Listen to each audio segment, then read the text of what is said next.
The late-night hours of October 11th, 2025, began with a silence that felt wrong. Western Alaska, tucked away in its cold isolation, had long known storms. People here were used to harsh winds and freezing nights. But on this night, the air itself carried a heaviness, a strange stillness that made even seasoned villagers uneasy.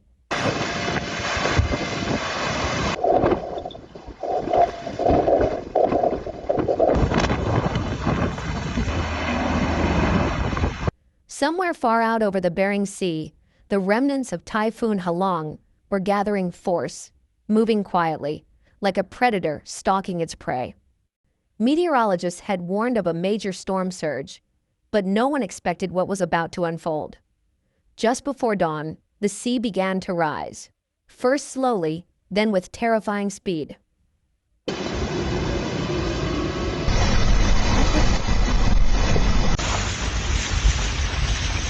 Record-breaking storm surges slammed into the Yukon-Kuskokwim Delta, turning quiet fishing villages into a battlefield between land and ocean.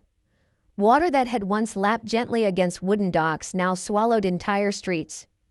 Winds howled at 100 miles per hour, tearing through walls and roofs with ease.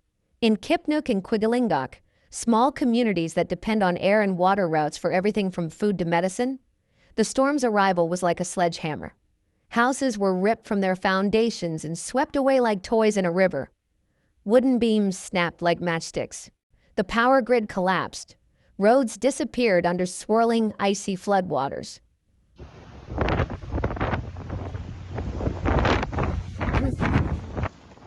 Outside my parents' house.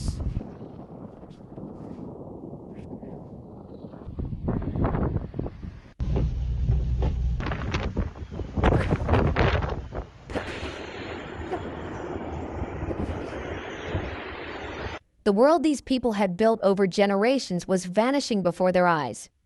Families scrambled into the darkness, some wading chest deep through freezing water, clutching children and whatever they could carry. But there was nowhere to run. This wasn't just a flood, it was a siege. The sea was pushing further inland, breaking every previous water level record in the region. By morning, the destruction was total. What had once been whole neighborhoods now looked like a war zone. More than 1,500 people were displaced overnight.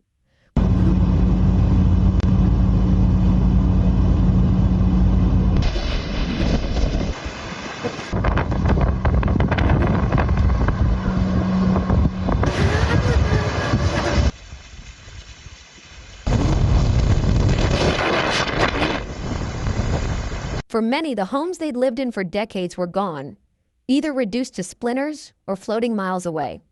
Entire families stood on patches of high ground, watching helplessly as everything they owned was devoured by the tide. But this was only the beginning. The roads, those few fragile ribbons of connection between these remote villages, were washed away. Regional airports were damaged, making ground or air travel nearly impossible.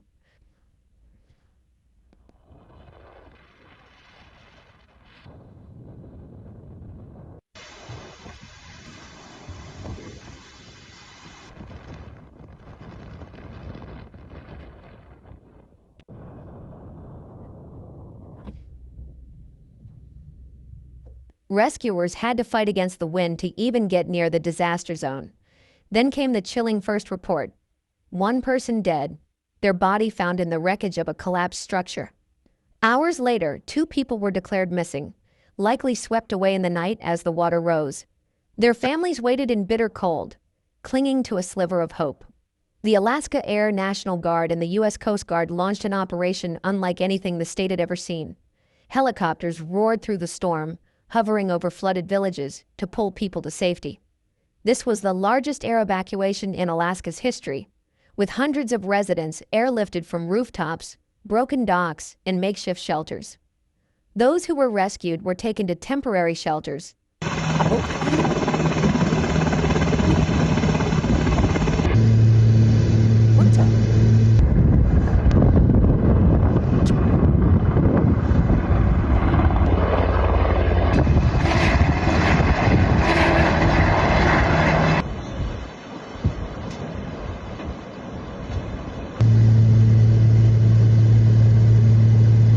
school gyms, and a National Guard armory, where exhausted families wrapped themselves in blankets and listened to the storm still raging outside.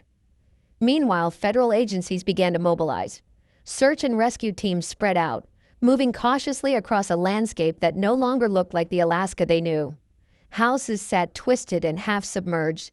Trucks and fishing boats were overturned. Bridges were gone. Emergency workers faced more than just destruction. They faced isolation, as the Yukon-Kuskokwim Delta's remoteness made logistics a nightmare. Then came the second blow. Barely 2 days after Typhoon Halong's remnants struck, another storm system hit the same region. It didn't give people time to breathe. It didn't let rescuers rebuild. It hit the broken villages again, hammering whatever was still standing. If the first storm had stripped the land of safety, this one stripped it of hope.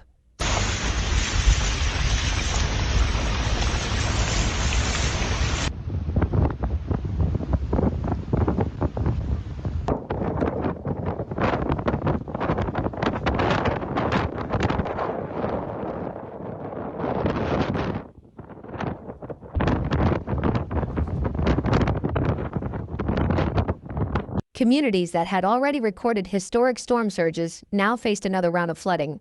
Survivors who thought they were safe in higher ground shelters watched water creep closer again. Rescue crews were pushed to their limits. Aid was delayed, and the clock was ticking because winter was closing in fast. In Alaska, winter isn't just a season, it's a wall. Once it arrives, getting food, medicine, or construction supplies into these remote communities becomes almost impossible. Every hour mattered. Rescuers searched for the 2 missing people, navigating a maze of floating debris and twisted metal. Entire homes had been swept off their foundations and carried far downriver. Some families returned to find only empty land where their homes had stood.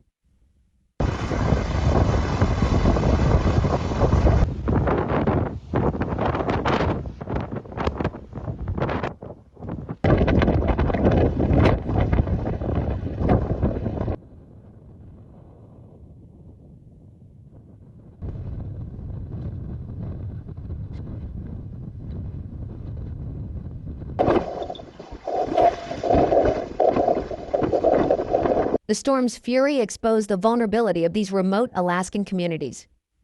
Many are reachable only by plane or boat. When disaster strikes, help takes time. And in disasters like this, time costs lives.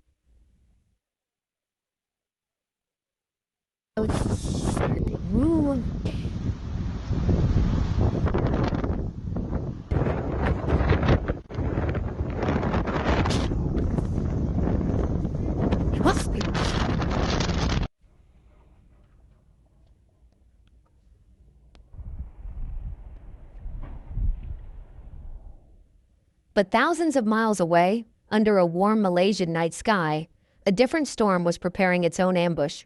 It was October 15th, 2025, just 2 days before Alaska's disaster.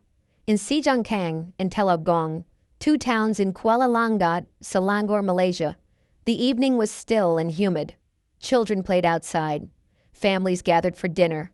There was no storm warning, no alarm, nothing but the thick, quiet air.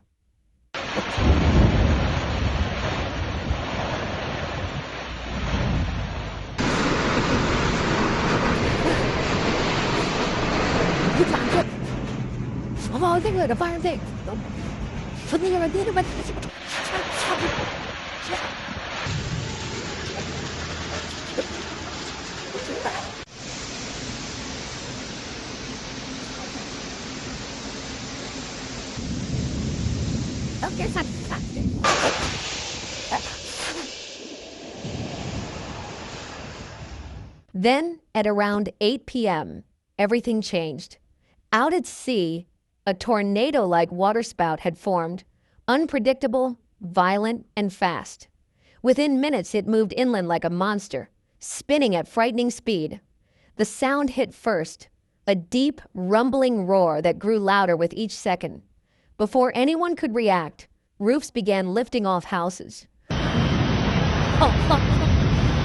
Windows shattered. The air was filled with debris. The state constituency coordinator's office collapsed, burying a woman inside. Rescue teams rushed in as the wind howled around them, pulling her out alive, bloodied but breathing.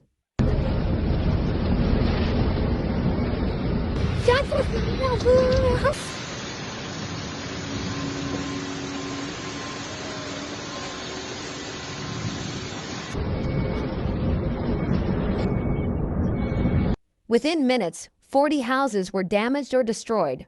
5 schools were torn apart, their roofs ripped off like paper. A community hall stood gutted, its walls cracked and ceiling gone. What had been a peaceful neighborhood now looked like a disaster zone.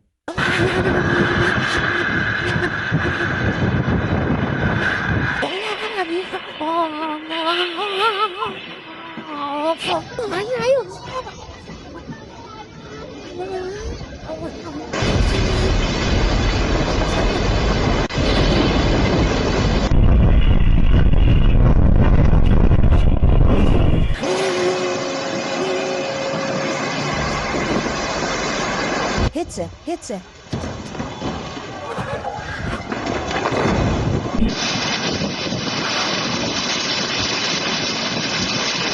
9 students from a nearby Kafa Sarau, children who had been attending evening prayers, were injured by flying debris.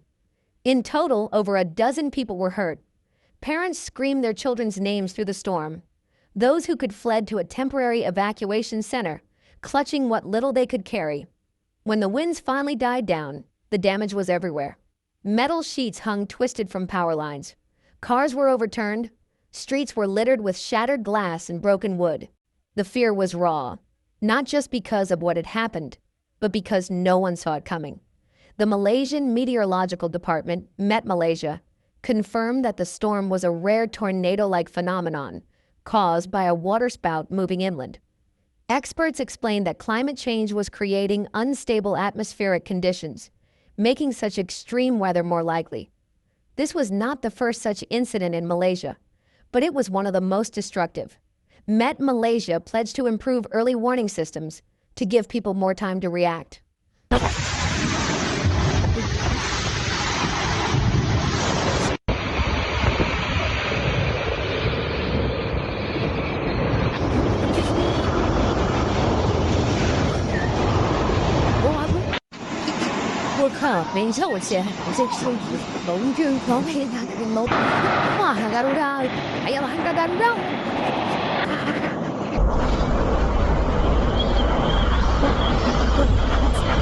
But for the families in Sijangkang and Telogong, the damage had already been done. Their homes were gone. Their schools were wrecked. Their sense of safety was shattered. In Alaska, people were shivering in shelters, waiting for winter to arrive over the wreckage of their homes. In Malaysia, people stood under a humid night sky, staring at broken roofs and cracked walls. 2 storms, 2 continents, 2 disasters, linked not by location, but by timing, devastation, and the terrifying speed of nature. The Alaska storm left 1 confirmed dead, 2 missing, over 1,500 displaced, and hundreds airlifted in the state's largest rescue mission.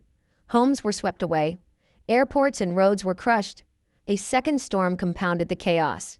Winter threatened everything that remained. The Malaysia storm injured more than a dozen people, damaged 40 homes, 5 schools, a community hall, and caused dozens to be displaced. A woman was trapped in rubble but rescued. Students were hurt. Lives were upended. Both disasters revealed the same brutal truth. When nature strikes, safety is not guaranteed, no matter where you live.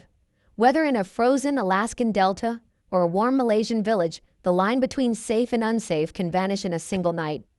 And sometimes the warning comes too late, or not at all. So when the next storm comes roaring through, will we be ready, or will we once again be caught off guard?